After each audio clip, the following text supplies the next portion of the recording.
Ako po si Ernesto Alvarez. Kilala po ako bilang si Unyok po. 18 taon na po ako gumagawa ng tsinelas. Ito po yung pinabubuhay ko namin po ng pamilya ko. Sa pang-araw-araw po, dito po kami kumukuha. Dinadala po kami ng mga dating kasama ko na lang po sa tsinelas dahil po sa tulong po na ginagawa po nila, ito na lang po yung trabaho po namin, pagkagawa na po ng doblahin na lang po. Talaga bang ikaw totally bulag ka na? Kasi talagang wala ka nang nakikita. Ito nyo ko, Diyos Mario si Palo. Ang dingding mo pala, goma. May nagsabi nga sa'yo kaya pinuntahan ko siya agad. Para po sa pamilya ko po, lalo na po sa mga anak ko. Kasi po, ayoko po silang matulad po sa akin na wala po pinag-aralan. Tsaka po yung gusto po makatapos po sila ng pag-aaral. Na kahit po bulag ako, napag-aaral din po sila. Alam nyo, sabi nga natin, masarap tumulong, pero depende sa tinutulungan. Deserving bang tulungan? Karapat bang tulungan? Opo, isipin nyo, bulag naghahanap buhay, di ba? Masaya po ako na puntahan po ako ni Mayor. Sabi niya, paano niya po yung bubong ko. Para daw hindi na po tumulo. Hindi na po niya po basta pinayos. Pinagagawa niya pa po ako ng bahay. Na hindi na po tumutulo pag umuulan. Na hindi na po pagka po humahangin ng malakas, hindi na po kami nangangamba baka tangayin po yung hangin yung bahay po namin.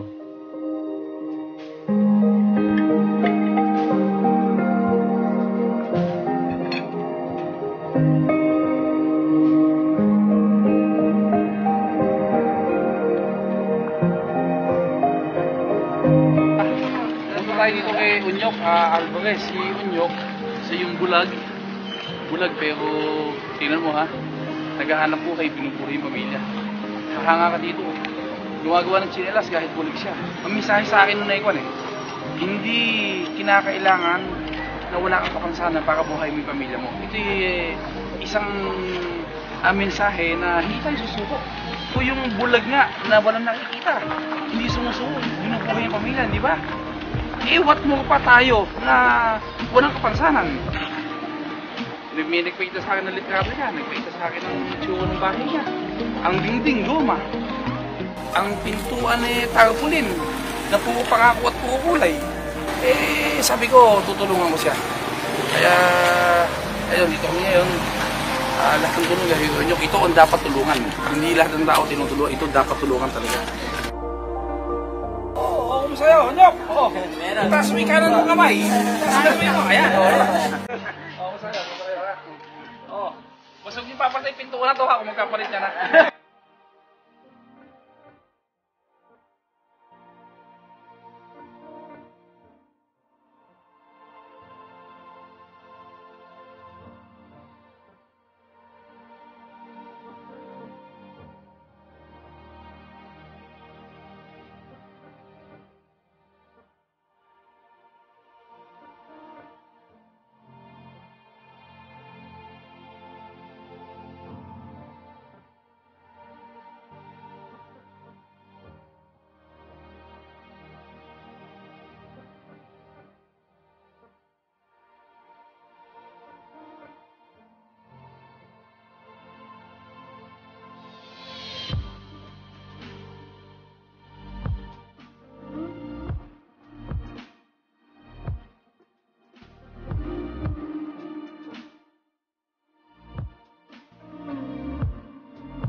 matapos. Masilya pa lang to. Okay ka na. Masilyahan pa lang namin to. Gusto ko, maayos talaga. Ayoko po ng kung hindi niya nakikita. Basta magas na ugaga pa nangyari. Hindi ko po akalain po na mabibigyan po ng ganito. Hinihiling ko lang po sa kanya yung ano nga po, yung bubong lang po, pero hindi lang po bubong ang binigay niya. Buong bahay po.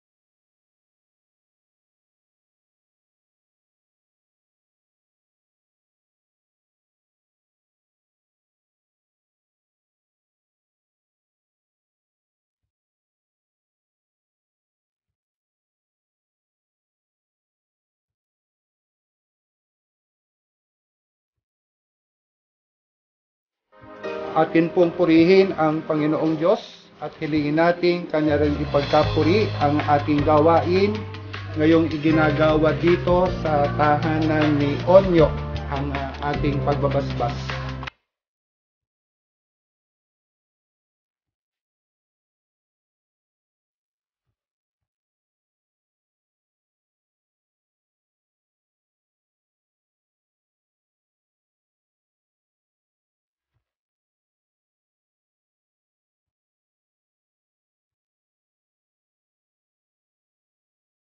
Dahil katuwang natin ang Rotary Club of Gapan. Palakpakan muna niyo, Rotary Club of Gapan! Ayan na.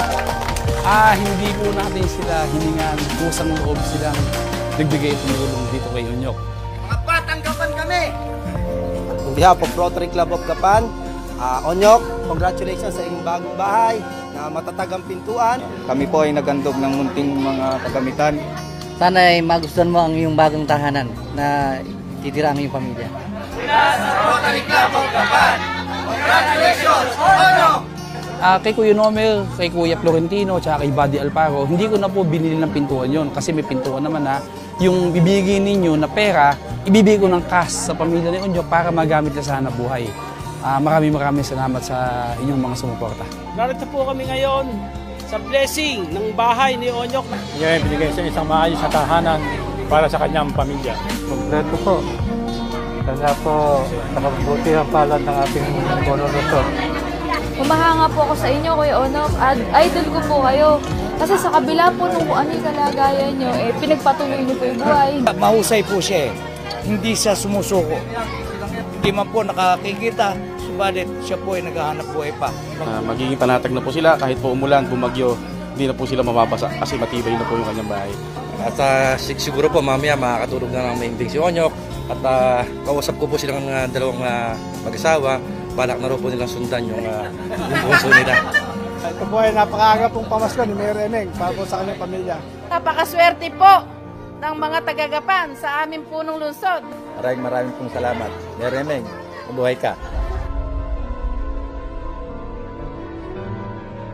Onyok, ito na po yung pinapangarap ni Onyok na bahay na madami pong nagtulong-tulong. Hindi lang naman ako para maisa katuparan to. Kaya wala pong kataga na katapat kung gaano ko kasaya na natulungan ko sa Onyok.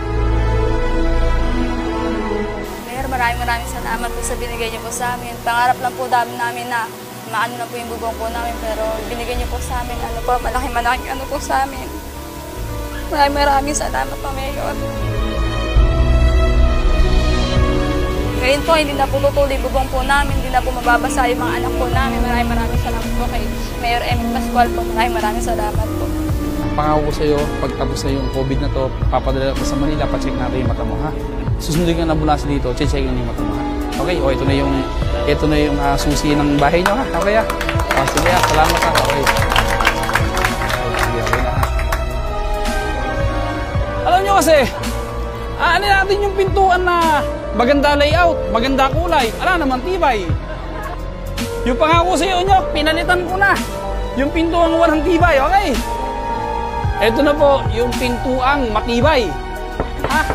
Yung pintuang matibay, kahit po walang design, barnis lang, kitang-kita kung ano yung kalooban.